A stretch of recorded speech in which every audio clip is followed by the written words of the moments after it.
Okay, guys, so we're going to see a little bit why the world is in the hands of the most probable people that ever lived in history.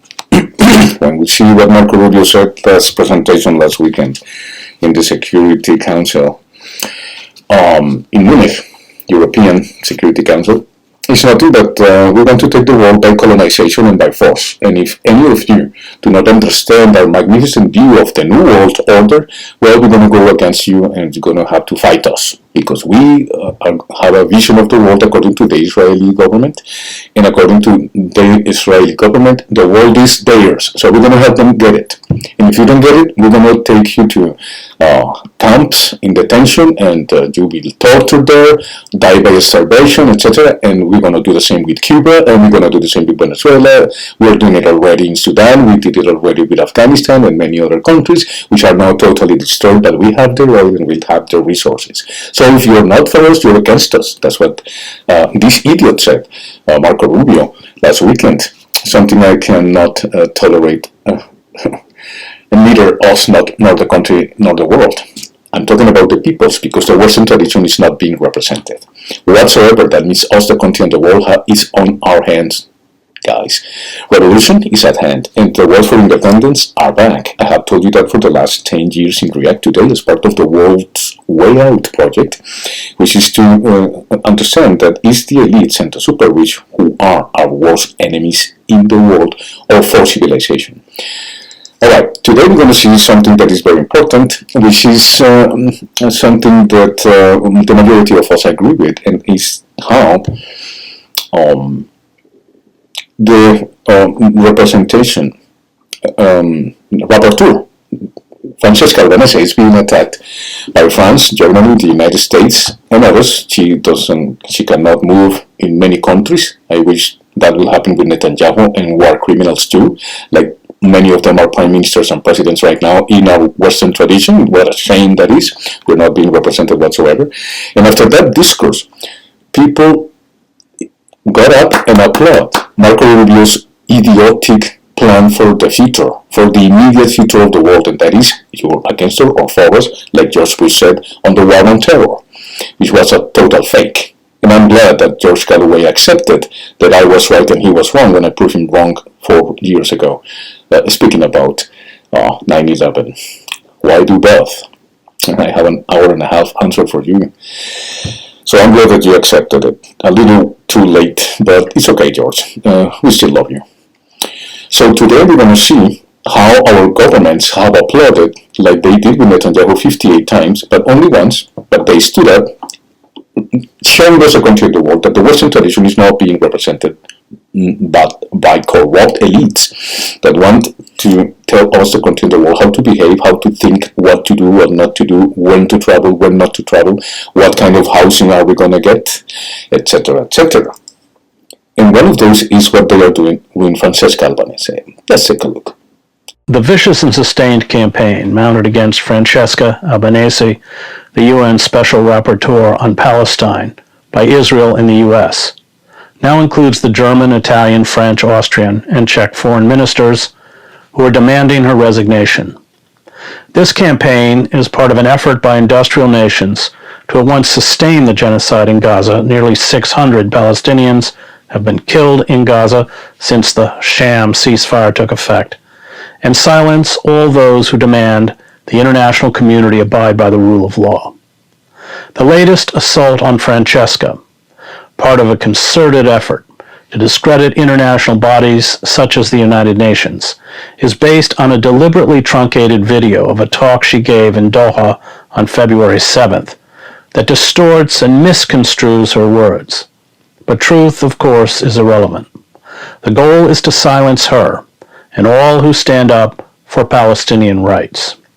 Francesca was placed by the Trump administration on the Office of Foreign Assets Control list of the Treasury Department, normally used to sanction those accused of money laundering or being involved with terrorist organizations, 6 days after she released her report From Economy of Occupation to Economy of Genocide, which documents the global corporations that make billions of dollars from the genocide in Gaza and the occupation of Palestinians.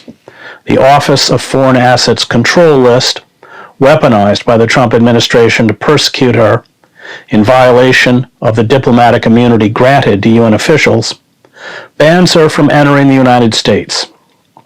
It prohibits any financial institution from having her as a client. A bank that engages in financial transactions with Francesca is prohibited from operating in dollars, faces multi-million-dollar fines, and is blocked from the international payment system. This has cut her off from global banking, leaving her unable to use credit cards or book a hotel in her name. Her assets in the U.S. are frozen. It has seen her medical insurance refuse to reimburse her for medical expenses. It has resulted in institutions, including U.S. universities, human rights groups, and NGOs that once collaborated with her, severing ties, fearing onerous U.S. penalties. The sanctions followed those imposed in February and June of last year on the International Criminal Court's prosecutor Karim Khan, along with 2 judges, for issuing arrest warrants for Israeli Prime Minister Benjamin Netanyahu and former Defense Minister Yoav Gallant. By making Francesca, who receives frequent death threats, the lightning rod, these governments are seeking to deflect attention from the ongoing slaughter and humanitarian disaster in Gaza. They are seeking to mask Israel's system of apartheid, an unlawful occupation of Palestine. They are seeking to hide, most of all, their complicity with their continuing weapon shipments that fuel Israel's genocide. The pace of the genocide has slowed, but it has not stopped. Israel has seized 60% of Gaza and blocks most humanitarian aid, including fuel, food, and medicine. At the same time, Israel is accelerating its seizure of the occupied West Bank, where more than 1,100 Palestinians have been killed and tens of thousands have been displaced from their homes since October 2023. The campaign against Francesca presages a terrifying world where Western industrial nations exploit and prey upon the weak, where the law is whatever powerful nations say it is, where those who dare to speak the truth and stand up for the rule of law are persecuted, where genocide is another tool in the arsenal to crush the aspirations and rights of the vulnerable. This is a fight we must win. If we lose, if we let voices like Francesca's be silenced, we will usher in an age of blood and terror.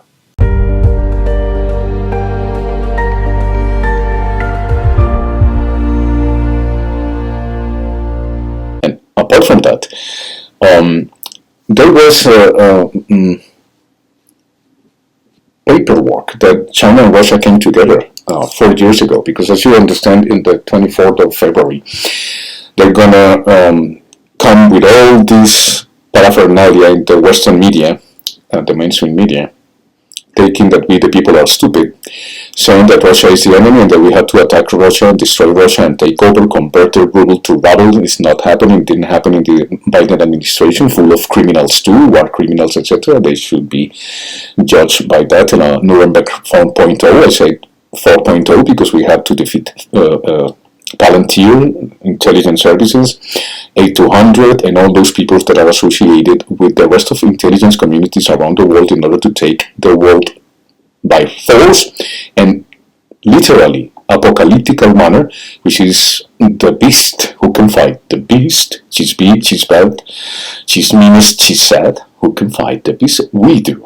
Our generation has to fight it, our sons and our grandsons will fight it, but if we don't start now, they're going to take over. That is the plan not only of Marco Rubio, but the President of the United States and whomever comes after him. The same with the Prime Minister of Israel and whomever comes after him. And the same with the people that are associated with Donald Trump's plan, mafia plan. Give me a big of $1 billion and you'll be fine with me, dude. But I have all the rights to say to you who's here and who's not, and who can I fire and who can I not fire, what country will stay and what country will not stay. That is not only demonic, that is the definition of the devil and the false prophet and the old serpent, which is resumed in what we're living. So, for that order of things, this is very important. 4 years ago, this document was released by Russia and China on common accord in their own words. I read it for you, but it's important at the time for you to remember, because like I said, the mainstream media is going to attack, saying that whomever opposes the United States attacking Russia and taking the whole world is an idiot, and it's anti-Christian, it's anti-Semitic, and all that crap. If we don't confront this head on, electing the right people for parliament, and counting, of course, with our admirals, our generals, our captains, our colonels in the Navy, in the Army, in all the branches of armies, Navy, Army, whatever, intelligence, and we don't take over. And if you don't cooperate with other country in the world, you're going to be judged not only by history, but by God himself, which is the absent father that I'm asking for, with all due respect to God. God, the demon is here and is taking over by force. Where are you? We all miss you. So today, we're going to finish with this document, which is very important, just to remember you the importance of this document. So I hope you remember that it's not that I love Russia and I want to become a Russian. No, it's that Russia is the adult in the room. And the only person that has committed to understanding United Nations and work with United Nations, but has not been taken on account since 1991, it's this country, the Russian Federation and China. Hello guys, welcome to a new edition of React Today as part of the World's Way Out project.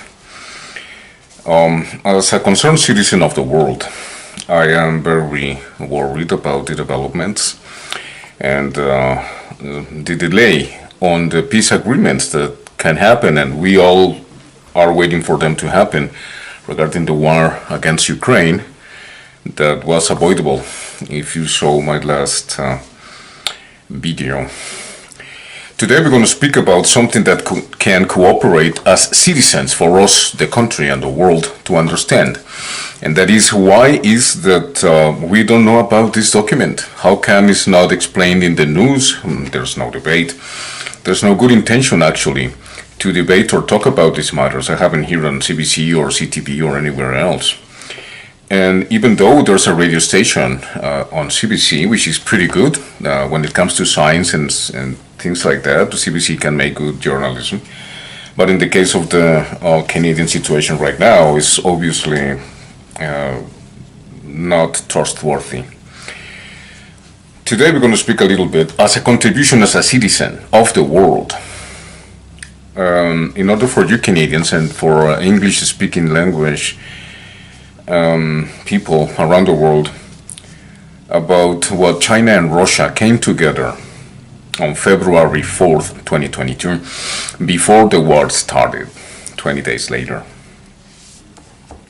Why is this important?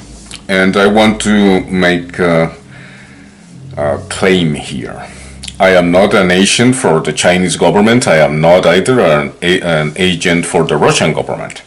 I am just a concerned citizen that characterizes Canada all around the world. Because why is it that Canada is a peace country? Because it has been regarded around the world as very understandable and understanding people about their own politics, and that's why Canada was so respected before Trudeau's measures and the Emergency Act decisions. It's not applied right now, but it might happen again, etc. But regarding our duty as citizens, as Canadians especially, that has been regarded as one of the most peaceful countries in the world, that has mediated in peace and war conflict, etc. The face and the mask came down from the government of Justin Trudeau to show us, the country and the world, that he is pro-war, that he will do whatever to go to war in the name of safety and security for Canadians and the democracy. And he has, of course, lied to us again when he said that there in his tour in Europe. Now, I am against the war. I am against the war in Ukraine. But like I explained in the last video, it was totally avoidable. Watch the video today again. It is important for us, the country and the world, as Canadians, as our duty to be respected in the world again. That we Canadians are not represented by our government right now, period. The mainstream media don't represent the interest of Canadians whatsoever either, And we, the citizens, have taken over for the last 10, 20 years the duty, which is to understand what politics and policy is all about. Chinese and Russians gathered last year, and for the last 10 years, since BRICS began, to be honest. But for the last 20 years, to support their own mutual interests. But America, who governs Europe, and Europe, who says that govern themselves, but no, they say, as Americans said, and Americans, it's a wonderful people, it's a wonderful country, it's the political class, the Nancy Pelosi's, it's the people in Senate, they stand up in oblation with and for prime ministers of other countries that destroy, that kill, that sell weapons, that contribute to war. In Yemen, for example, etc. Now United States is going to Venezuela, it's going to countries that consider its enemies because it couldn't loot out of them, and it's in trouble because, of course, Saudi Arabia is not even answering the phone to Mr. Biden. And not to mention that Canada has already its own part in the bad relationships with Saudi Arabia, except when it comes to weaponry, oil, etc. But Canada has taken a little bit of the Prince of Saudi Arabia right now, and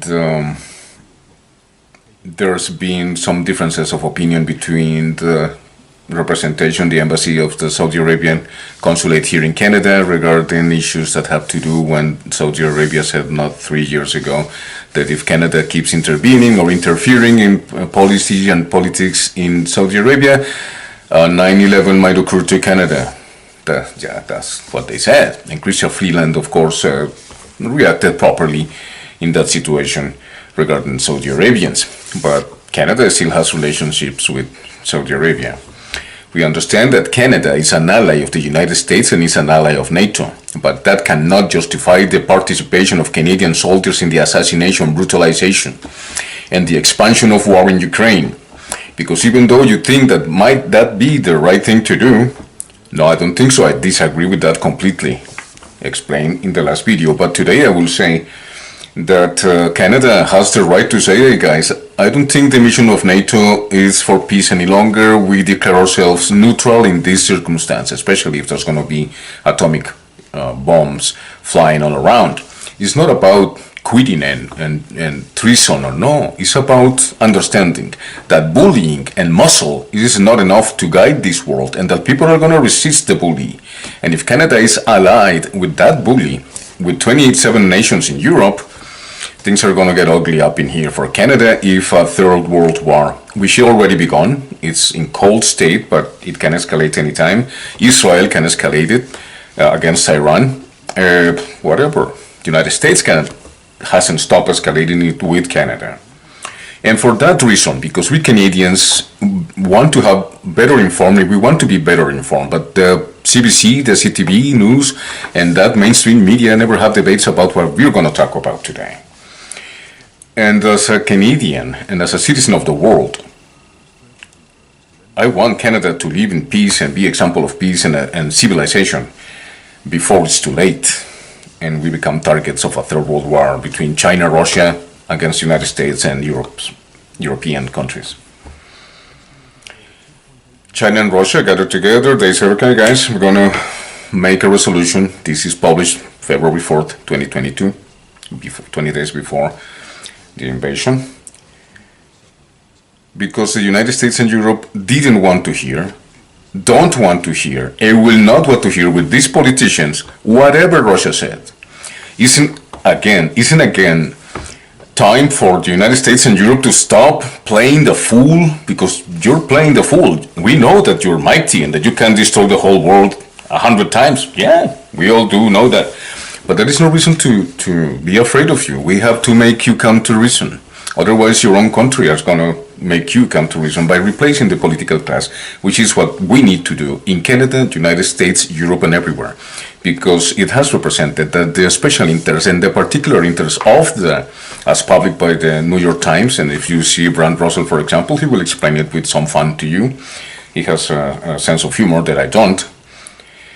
that I don't have, and he might make you laugh speaking about how the politicians are investing in Northrop and other corporations that are, of course, the biggest part of the military industrial complex, as explained by Dwight Eisenhower in his farewell discourse, and also by President John F. Kennedy. So in this circumstance, where we see in a little war in a country that is not really important for the United States, that has been invaded, that through this country, Russia was invaded actually, literally. Napoleon invaded through what now is Ukraine, Russia in those days. In the Second World War, the same happened. So Russia says it's not going to happen again, dude. And the treaties of the Minsk Accords too, especially February 2015, that were not signed but in word, and as always, Americans betrayed their word, like they did in the treaty with the Iran nuclear war. Yeah, you can say, no, it was disadvantageous for America. Sure, whatever. The point is, it was accorded and it was signed. And America stepped away. The same with the Paris Accords regarding environment. So when America wants to play the tough guy, and always does, and doesn't apologize for anything it does, is the intentions of this political leadership and corporation leadership is going to bring the world to an inevitable war because of immaturity and childish understanding of things. If we working people, whether we are in the streets or whatever, but we are Canadians and have access to education or knowledge, we have to grab it. Because the mainstream media is not offering to any of us, the country, or the world for that matter. This is a globalized enterprise. What's even more alarming is that this level of destruction comes from just one DF-5 missile. At the invitation of President of the People's Republic of China, Xi Jinping, President of the Russian Federation, Vladimir V. Putin, visited China on 4 February 2022. The heads of state held talks in Beijing and took part in the opening ceremony of the 24th Olympic Winter Games.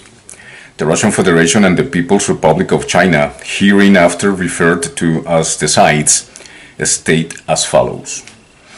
Today, the world is going through momentous changes, and humanity is entering a new era of rapid development and profound transformation. It sees the development of such processes and phenomena as multipolarity, economic globalization, the advent of information society, cultural diversity, transformation of the global governance architecture and world order. There is increasing interrelation and interdependence between the states. A trend has emerged towards redistribution of power in the world. And the international community is showing a growing demand for the leadership aiming at peaceful and gradual development. At the same time, as the demand for the leadership aiming at peaceful and gradual development in the pandemic of the new coronavirus infection continues, the international and regional security situation is complicated and the number of global challenges and threats is growing from day to day. Some actors, representing but the minority on the international scale, continue to advocate unilateral approaches to addressing international issues and resort to force. They interfere in the internal affairs of other states, infringing their legitimate rights and interests, and incite contradictions, differences, and confrontation, thus hampering the development and progress of mankind against the opposition from the international community. The sides call on all states to pursue well-being for all and, with this sense, to build dialogue and mutual trust, strengthen mutual understanding, champion such universal human values as peace, development, equality, justice, democracy and freedom, respect the rights of peoples to independently determine the development paths of their countries and the sovereignty, and the security and development interests of states to protect the United Nations-driven international architecture and the international law-based world order, seek genuine multipolarity with United Nations and its Security Council, playing a central and coordinating role, promote more democratic international relations, and ensure peace, stability, and sustainable development actors in the world, across the world. The sides share the understanding that democracy is a universal human value rather than a privilege of a limited number of states, and that its promotion and protection is a common responsibility to the entire world community. The sides believe that democracy is a means of citizens' participation in the government of their country with the view to improving the well-being of population and implementing the principle of popular government. Democracy is exercised in all spheres of public life as part of a nationwide process and reflects the interests of all people, its will, guarantees its rights, meets its needs, and protects its interests. There is no one-size-fits-all template to guide countries in establishing such democracy. A nation can choose such forms and methods of implementing democracy that would best suit its particular state, based on its social and political system, its historical background, traditions, and unique cultural characteristics. It is only up to the people of the country to decide whether their state is a democratic one or not. The sides note that Russia and China, as world powers with rich cultural and historical heritage, have long-standing traditions of democracy which rely on thousands of years of experience of development, broad popular support, and consideration of the needs and interests of citizens. Russia and China guarantee their people their right to take part through various means and in various forms in the administration of the state and public life in accordance with the law. The people of both countries are certain of the way they have chosen and respect the democratic systems and traditions of other states. We can go through this, sure, in another moment. The document continues. The sides note that democratic principles are implemented at the global level, as well as in administration of state. Certain states attempt to impose their own democratic standards, quote unquote, on other countries, to monopolize the right to assess the level of compliance with democratic criteria, to draw dividing lines based on the grounds of ideology, including by establishing exclusive blocs and alliances of convenience, prove to be nothing but floating of democracy, and go against the spirit and true values of democracy. Such interventions, such models, such templates. Such attempts at hegemony pose serious threats to global and regional peace and stability and undermine the stability of the world order. The sides believe that the advocacy of democracy and human rights must not be used to put pressure on other countries.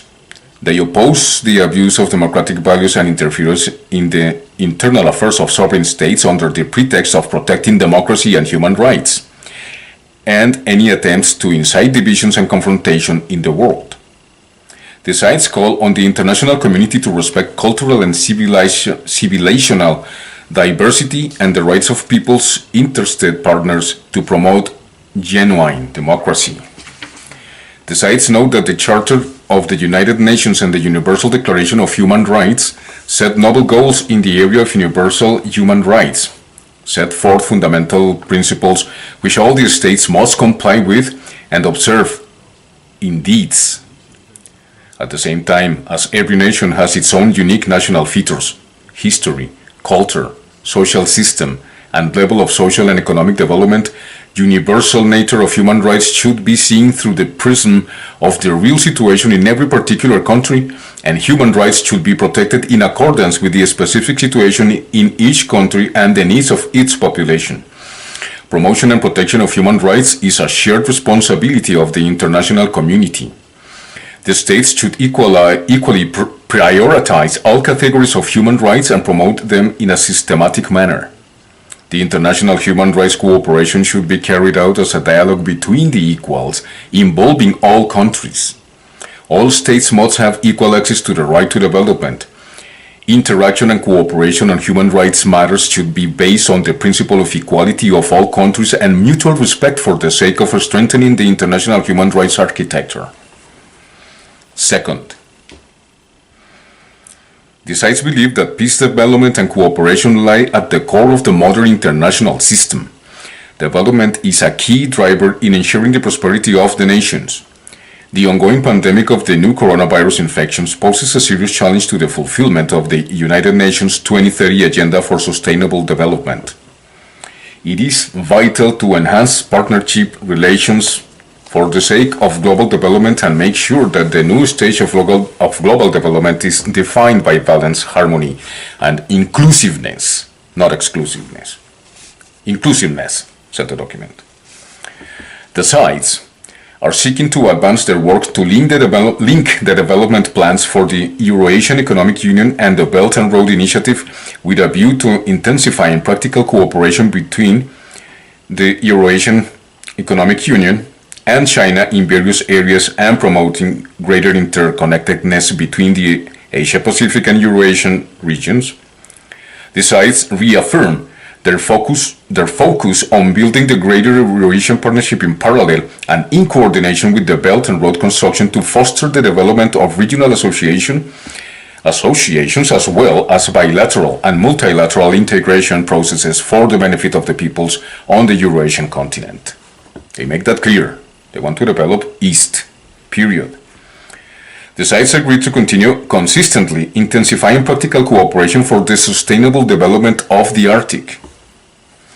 Many of us don't agree with that, but they want to look and agree with cooperation. The sides agreed to continue consistently identifying practical cooperation for the sustainable development of the Arctic.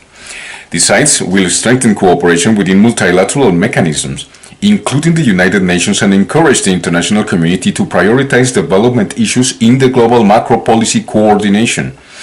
They call on the developed countries to implement in good faith their formal commitments on development assistance, provide more resources to developing countries, address the uneven development of states, work to offset such imbalances within states, and advance global and international development cooperation. The Russian side confirms its readiness to continue working on the China proposed Global Development Initiative, including participation in the activities of the Group of Friends of the Global Development Initiative under United Nations auspices, in order to accelerate the implementation of the United Nations 2030 Agenda for Sustainable Development. The sides call on the international community to take practical steps in key areas of cooperation such as poverty reduction, food security, vaccines and epidemics control, financing for development, climate change, sustainable development, including green development, industrialization, digital economy, and infrastructure connectivity. The sides call on the international community to create open, fair, and non-discriminatory conditions for scientific and technological development, to step up practical implementation of scientific and technological advances in order to identify new drivers of economic growth. The sides call upon all countries to strengthen cooperation in sustainable transport, activity, build contacts, and share knowledge in the construction of transport facilities, including smart transport and sustainable transport development and use of Arctic routes, as well as to develop other areas to support global post-epidemic recovery. The sides are taking serious action, and mankind, The sides are taking serious action and making an important contribution to the fight against climate change. Jointly celebrating the 30th anniversary of the adoption of the United Nations Framework Convention on Climate Change, they reaffirm their commitment to this convention, as well as to the goals, principles, and provisions of the Paris Agreement, including the principle of common but differentiated responsibilities. The sides work together to ensure the full and effective implementation of the Paris Agreement, remain committed to fulfilling the obligations they have undertaken, and expect that developed countries will actually ensure the annual provision of $100 billion of climate finance to developing states. The sides oppose setting up new barriers in international trade under the pretext of fighting climate change. The sides strongly support the development of international cooperation and exchanges in the field of biological diversity, actively participating in the relevant global governance process and intend to jointly promote the harmonious development of humankind and nature as well as the green transformation to ensure sustainable global development. The heads of state positively assess the effective interaction between Russia and China in the bilateral and multilateral formats, focusing on the fight against the COVID-19 pandemic, protection of life and health of the population of the two countries and the peoples of the world. They will further increase cooperation in the development and manufacture of vaccines against the new coronavirus infection, as well as medical drugs for its treatment, and enhance collaboration in public health and modern medicine. The sides plan to strengthen coordination on epidemiological measures to ensure strong protection of health, safety, and order in contacts between citizens of the two countries. The sides have commended the work of the competent authorities and regions of the two countries on implementing quarantine measures in the border areas and ensuring the state operation of the border crossing points, and intend to consider establishing a joint mechanism for pandemic control and prevention in the border areas to jointly plan anti-epidemic measures to be taken at the border checkpoints, share information, build infrastructure, and improve the efficiency of customs clearance of goods. The sides emphasize that ascertaining the origin of the new coronavirus infection is a matter of science. Research on this topic must be based on global knowledge, and that requires cooperation among scientists from all over the world. The sides oppose the politicization of this issue. The Russian sides welcome the work carried out jointly by China and the World Health Organization to identify the source of the new coronavirus infection and supports the China WHO joint report on the matter. The sides call on the global community to jointly promote a serious scientific approach to the study of the coronavirus origin. The Russian side supports a successful hosting by the Chinese side of the Winter Olympic and Paralympic Games in Beijing in 2022, and the sides highly appreciate the level of bilateral cooperation in sports and the Olympic movement and express their readiness to contribute to its further progressive development. Countries might also naturally feel under threat if an errant missile enters their territory. Numeral 3, or Chapter 3. The sides are gravely concerned about serious international security challenges and believe that the fates of all nations are interconnected. No state can or should ensure its own security separately from the security of the rest of the world and at the expense of the security of other states. The international community should actively engage in global governance to ensure universal, comprehensive, indivisible, and lasting security. The sides affirm their strong mutual support for the protection of their core interests, state sovereignty and territorial integrity, and oppose interference by external forces in their internal affairs. The Russian side reaffirms its support for the One China principle, conflicts that Taiwan is an inalienable part of China, and opposes any forms of independence of Taiwan. Russia and China stand against attempts by external forces to undermine security and stability in their common adjacent regions. The Russian side reaffirms its support for the One China principle, confirms that Taiwan is an inalienable part of China, and opposes any forms of independence of Taiwan. Russia and China stand against attempts by external forces to undermine security and stability in their common adjacent regions, intend to counter interference by outside forces in the internal affairs or of sovereign countries under any pretext, oppose color revolutions, and will increase cooperation in the aforementioned areas. Not to have the right to protest, for example. Back to the document.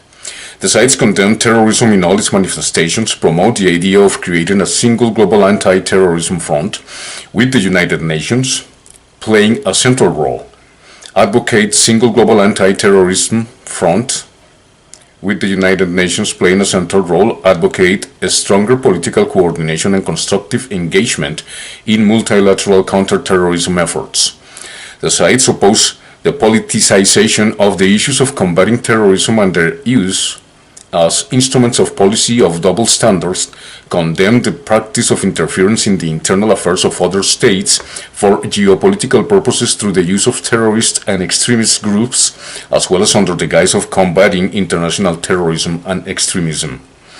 The sides believe that certain states, military and political alliances and coalitions seek to obtain directly or indirectly unilateral military advantages to the detriment of the security of others, including by employing unfair competition practices, intensify geopolitical rivalry, fuel antagonism and confrontation, and seriously undermine the international security order and global strategic stability.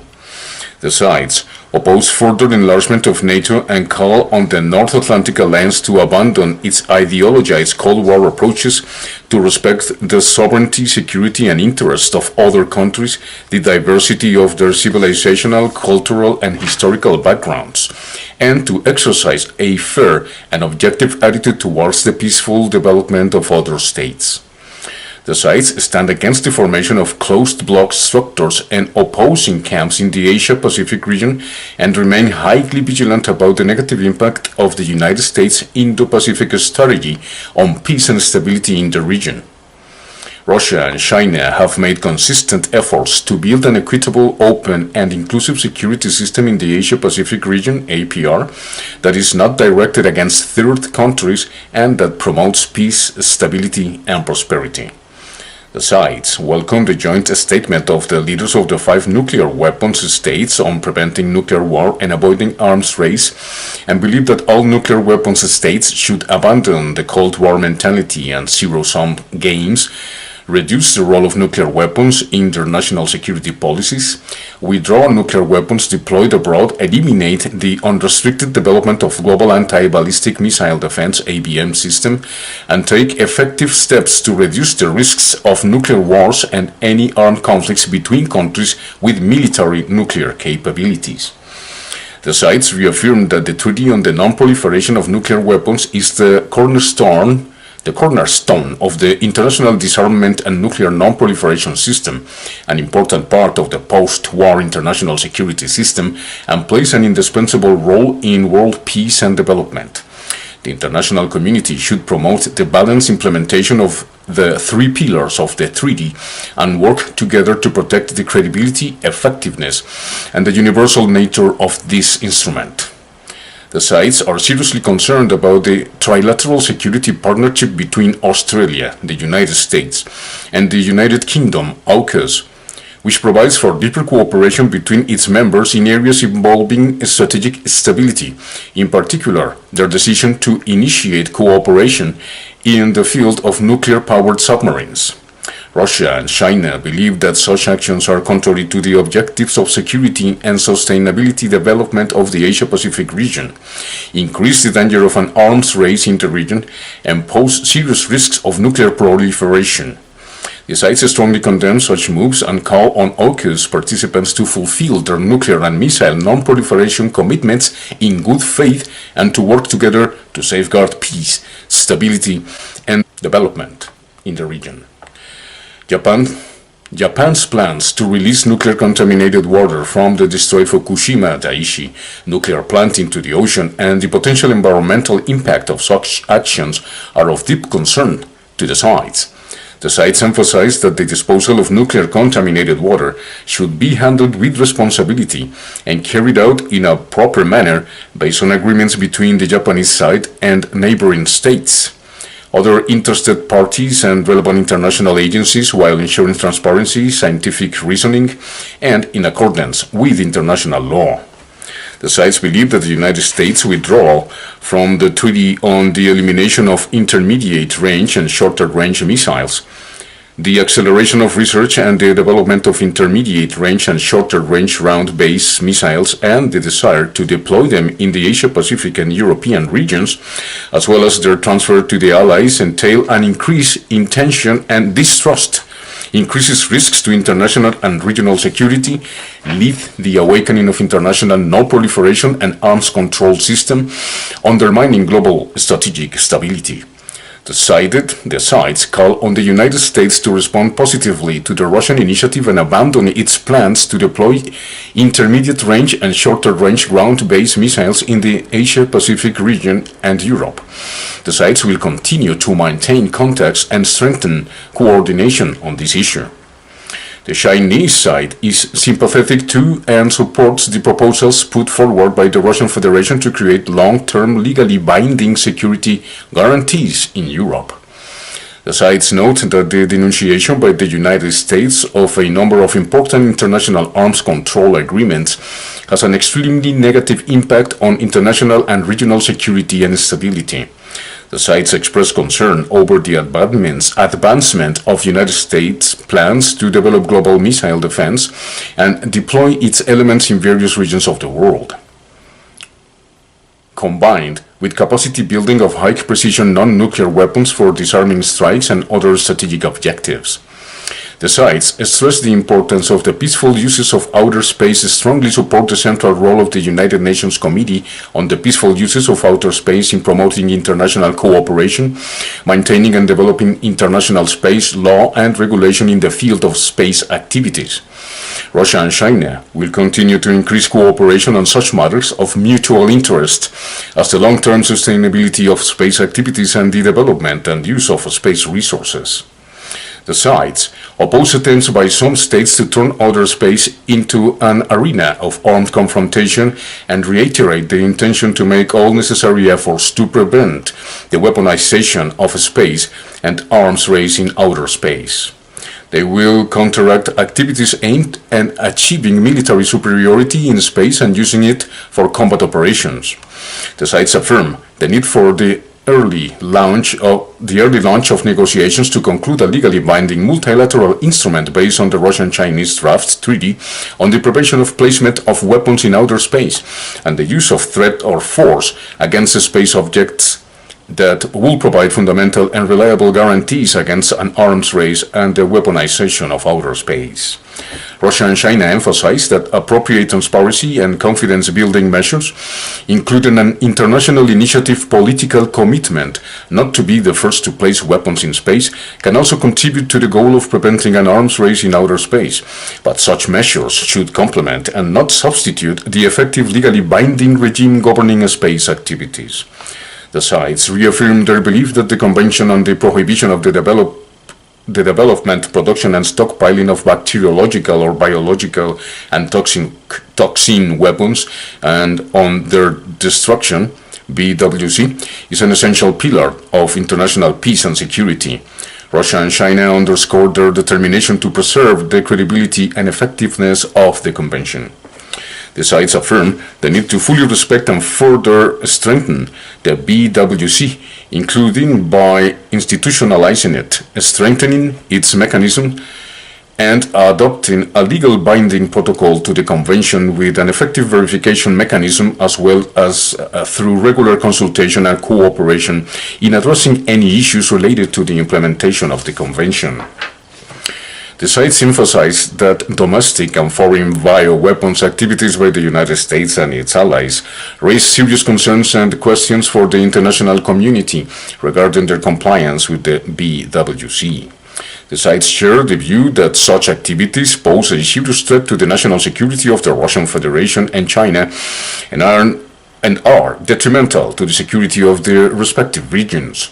The sides call on the United States and its allies to act in an open, transparent, and responsible manner by properly reporting on their military biological activities conducted overseas and on their national territory, and by supporting the resumption of negotiations on a legally binding BWC protocol with an effective verification mechanism.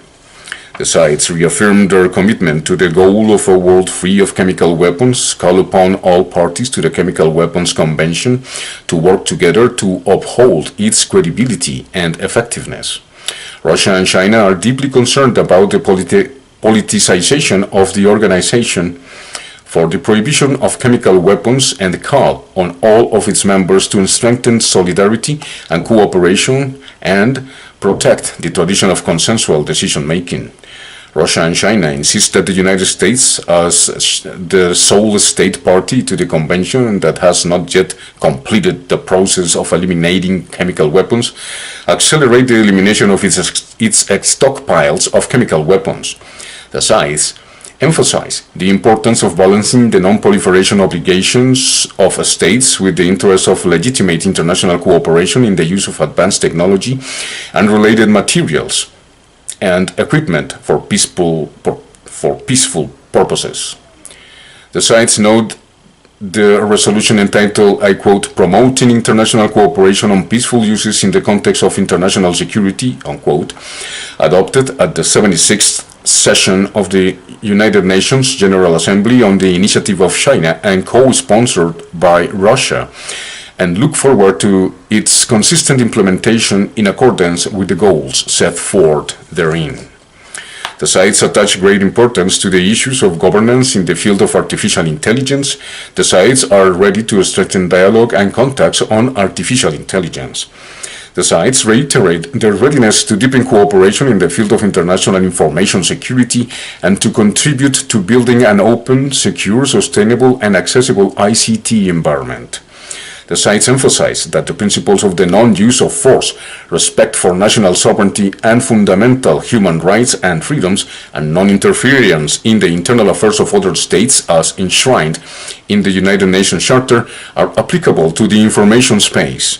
Russia and China reaffirm the key role of the United Nations in responding to threats to international information security and express their support for the organization in developing new forms and new norms of conduct of states in this area. The sides welcome the implementation of the global negotiation process on international information security within a single mechanism and support in this context the work of the United Nations Open-Ended Working Group on Security of and in the Use of Information and Communication Technologies, ICTs 2021 to 2025, OEWG, and express their willingness to speak with one voice within it. The sides consider it necessary to consolidate the efforts of the international community to develop new norms of responsible behavior of states, including legal ones, as well as a universal international legal instrument regulating the activities of states in the field of ICT. The sides believe that the global initiative on data security proposed by the Chinese side and supported in principle by the Russian side provides a basis for the working group to discuss and elaborate responses to data security threats and other threats to international information security. The sides reiterate their support of United Nations General Assembly Resolution 74/247 and 75/282, support the work of the relevant ad hoc committee of government experts, facilitate the negotiations within the United Nations for the elaboration of an international convention on countering the use of ICTs for criminal purposes. The sides encourage constructive participation of all sides in the negotiation in order to agree as soon as possible on a constructive and credible universal and comprehensive convention and provide it to the United Nations General Assembly at its 78th session in strict compliance with Resolution 75/282. For these purposes, Russia and China have presented a joint draft convention as a basis for negotiations. The sides support the internationalization of Internet governance, advocate equal rights to its governance, believe that any attempt to limit their sovereign right to regulate national segments of the Internet and ensure their security are unacceptable, are interested in greater participation of the International Telecommunication Union in addressing these issues. The sides intend to deepen bilateral cooperation in international information security on the basis of the relevant 2015 Intergovernmental Agreement. To this end, the sides have agreed to adopt in the near future a plan for cooperation between Russia and China in this area. Chapter 4. The sides underline that Russia and China, as world powers and permanent members of the United Nations Security Council, intend to firmly adhere to moral principles and accept their responsibility strongly advocate the international system with the central coordinating role of the United Nations in international affairs, defend the world order based on international law, including the purposes and principles of the Charter of the United Nations, advance multipolarity and promote the democratization of international relations, together create an even more prospering, stable and just world, jointly build international relations of a new type. The Russian side notes the significance of the concept of constructing a, quote, community of common destiny for mankind, unquote, proposed by the Chinese side to ensure greater solidarity of the international community and consolidation of efforts in responding to common challenges. The Chinese side notes the significance of the efforts taken by the Russian side to establish a just multipolar system of international relations. The sides intend to strongly uphold the outcomes of the Second World War and the existing post-war world order, defend the authority of the United Nations and justice in international relations, resist attempts to deny, distort and falsify the history of the Second World War. In order to prevent the recurrence of the tragedy of the World War, the sides will strongly condemn actions aimed at denying the responsibility for atrocities of Nazi aggressors, militaristic invaders and their accomplices, blemish and tarnish the honor of the victorious countries. The sides call for the establishment of a new kind of relationships between world powers on the basis of mutual respect, peaceful coexistence, and mutually beneficial cooperation. They reaffirm that the new interstate relations between Russia and China are superior to political and military alliances of the Cold War era. Friendship between the two states has no limits. There are no forbidden, quote-unquote, areas of cooperation. A strengthening of bilateral strategic cooperation is neither aimed against third countries nor affected by the changing international environment and circumstantial changes in third countries. The sides reiterate the need for consolidation, not division, of the international community, the need for cooperation, not confrontation. The sides oppose the return of international relations to the state of confrontation between major powers when the weak fall prey to the strong. The sides intend to resist attempts to substitute universally recognized formats and mechanisms that are consistent with international law for rules elaborated in private by certain nations or blocs of nations and are against addressing international problems indirectly and without consensus, oppose power politics, bullying, unilateral sanctions, and extraterritorial application of jurisdiction, as well as the abuse of export control policies and support trade facilitation in line with the rules of the World Trade Organization.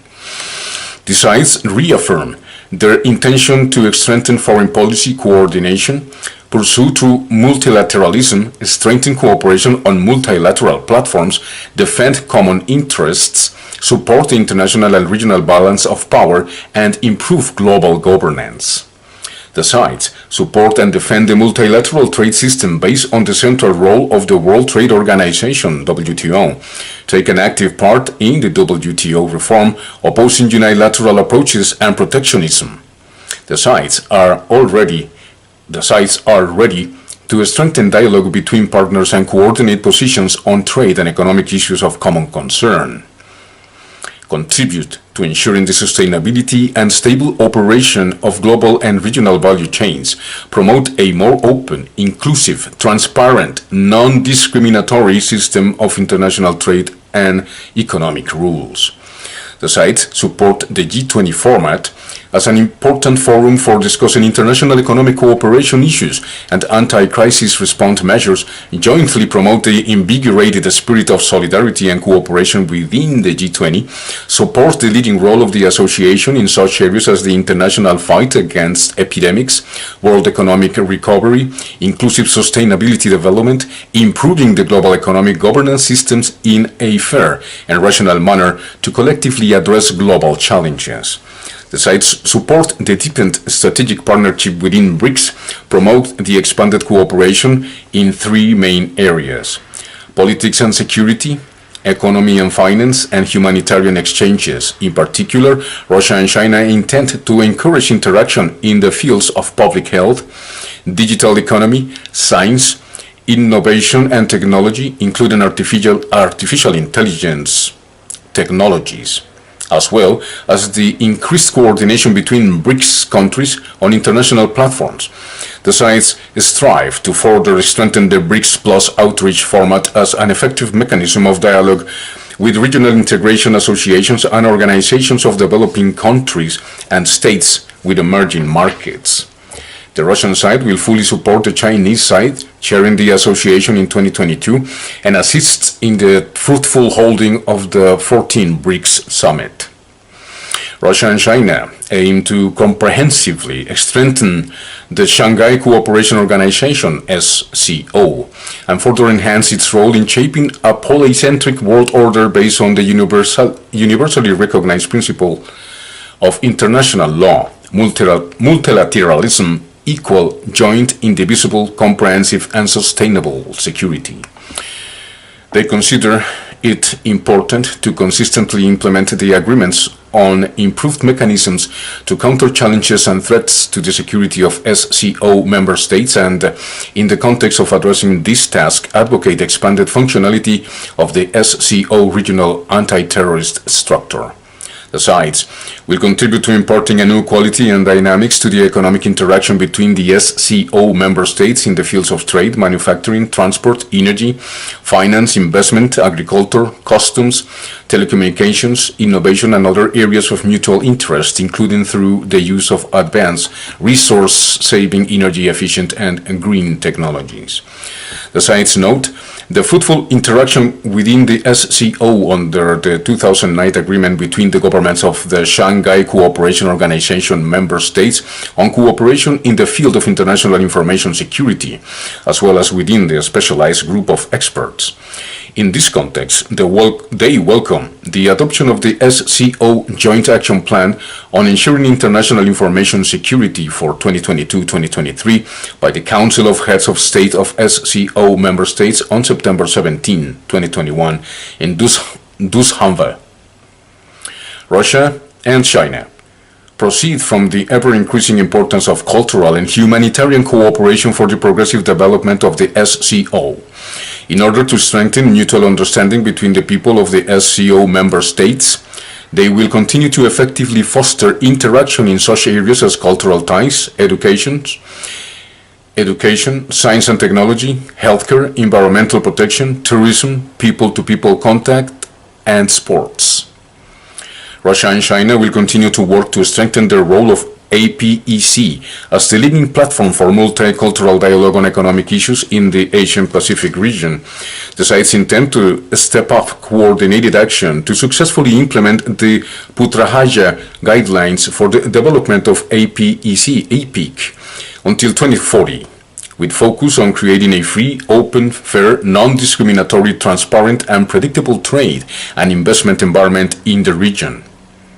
Particular emphasis will be placed on the fight against the novel coronavirus infection pandemic and economic recovery, digitalization of a wide range of different spheres of life, economic growth in remote territories, and the establishment of interaction between APEC and other regional multilateral associations with a similar agenda. The sides intend to develop cooperation with the Russia-India-China format, as well as to strengthen interaction on such venues as the East Asia Summit, Asian Regional Forum on Security, meeting of defense ministers and of the Asian member states and dialogue partners. Russia and China support Asia's central role in the developing cooperation in East Asia, continue to increase coordinations on deepening cooperation with Asian, and jointly promote cooperation in the areas of public health, sustainable development, combating terrorism, and countering transnational crime.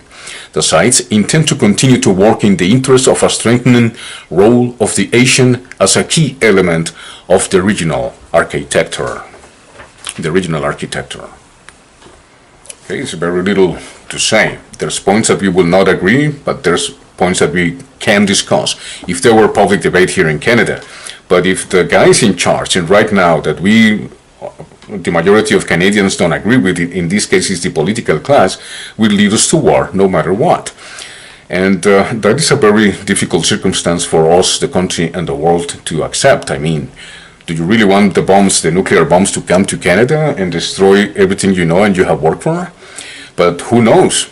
If you keep just listening to the mainstream media in Canada, United States, and Europe, it's very probable that that will be the destiny of such a beautiful country as Canada, the Europeans, and of course, the United States of America. I think we have to consider this is the document that was shared on February 4th, 2022. I think it's important for us, for the country and for the world, especially us Canadians, North Americans, English-spoken languages, to adapt quickly to the truth now that the mainstream media is not cooperating with us, the country and the world, to understand the issues. On the contrary, they say that they know better and that they know what we really need, and we can prove for the last 2 years, and with the measurements that the Prime Minister has taken here in Canada, there in Australia, there in New Zealand, around the world, that we're supposed to be first world countries, I mean developed countries, with people raising above the normal standards of intelligence and accountability, is now being reduced to a third world country authoritarianism and dictatorship. We cannot tolerate that. What you just heard, it was the China Aerospace Studies Institute, in their own words, joint statement of the Russian Federation and the People's Republic of China on the international relations entering a new era and the global sustainable development. So, now that we know that the war could have been avoided against Ukraine, this document was trying to avoid such things. For example, in the paragraph when they say that they are not willing to accept interference, whether by any means as an excuse, whether it's a human rights violation, whether it's what the propaganda tells us that Russia is the bad guys. No, that document has told us, explained to us, proved to us that they are looking for peace and understanding within the United States, Europe, NATO, and all the countries in Asia. What the United States with Antony Blinken and every other person there in government in Washington is nothing but to create war. Hannity and Fox News, MSNBC, ABC has only shown us the horrible brutality that I was surprised to hear from Democracy Now! I was very disappointed on Amy Goodman after 25 years this year of transmitting responsible journalism to focus only in the brutality of the attacks of Russia. Of course we all disagree with that. Nobody here in Canada wants Ukraine to suffer war, but guess what?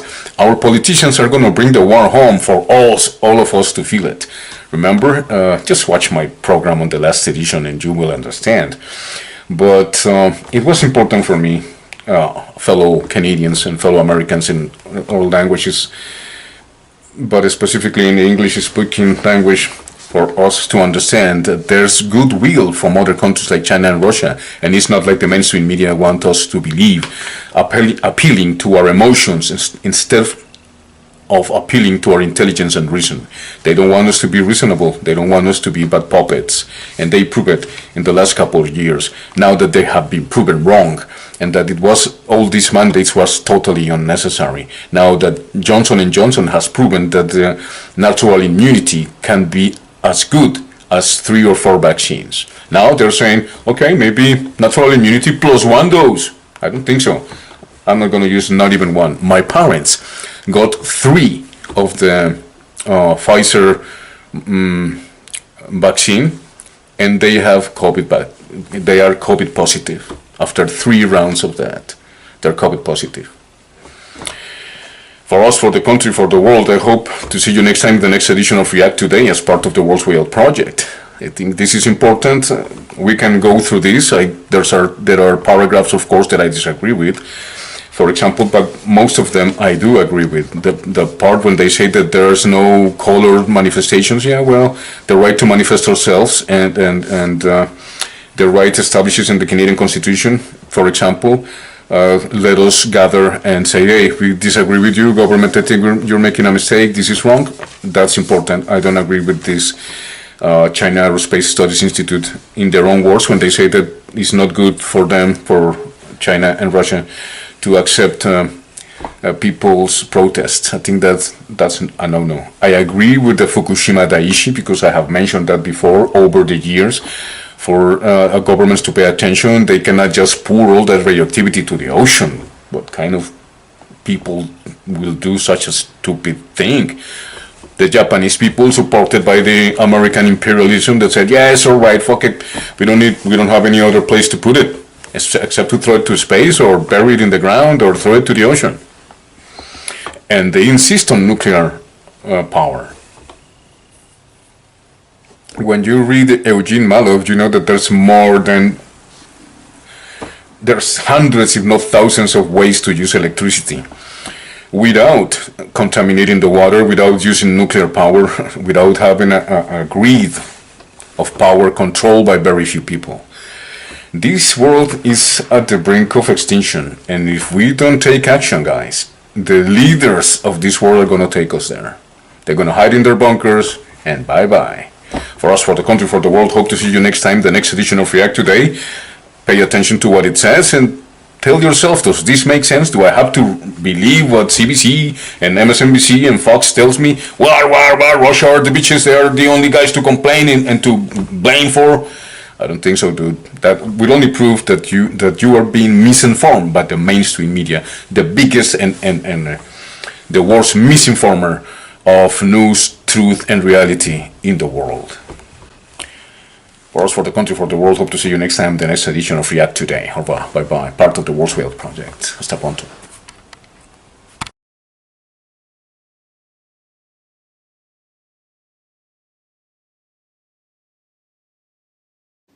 This is the sites speaking to us, the country, and the world before the special operation took place in 2022. Okay, so I don't know what you're going to think about this, but it is important for us, for the country, and for the world to react today to this matter, and not only start writing, but manifesting ourselves. If you agree with what I say, make a comment below, support the channel on Patreon, and React Today, Patreon, and vote for me in the next elections for Prime Minister in Canada, so that we can have an understanding with the rest of the powers, nuclear powers, instead of going to fight them, because that's going to destroy us too. It's as elemental as that. For us, for the country, for the world, hope to see you next time in the next edition of React Today as part of the World's Wealth Project. Au revoir, bye bye, hasta pronto.